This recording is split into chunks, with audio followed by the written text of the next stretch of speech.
Et puis pour parler de Sampras et de Federer, je pense que Sampras était loin devant au niveau du service. Ouais, puis c'est presque un précurseur, un Pete Sampras, puisque c'est vraiment le premier à avoir osé claquer des deuxièmes à quasiment 200 km/h.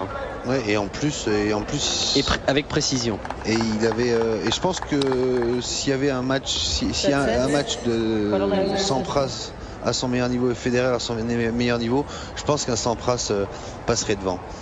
Pour une raison très simple, c'est que 99% de ses matchs gagnés, il a passé 60% de première balle. Quand il passe 60% de première balle, Pete Sampras, il ne perd pas un match. Et ça a été dans ses statistiques quelque chose de vraiment de révélateur. Et essentiellement contre Agassi, puisque c'était son adversaire de l'époque, un des meilleurs retourneurs au monde de tous les temps.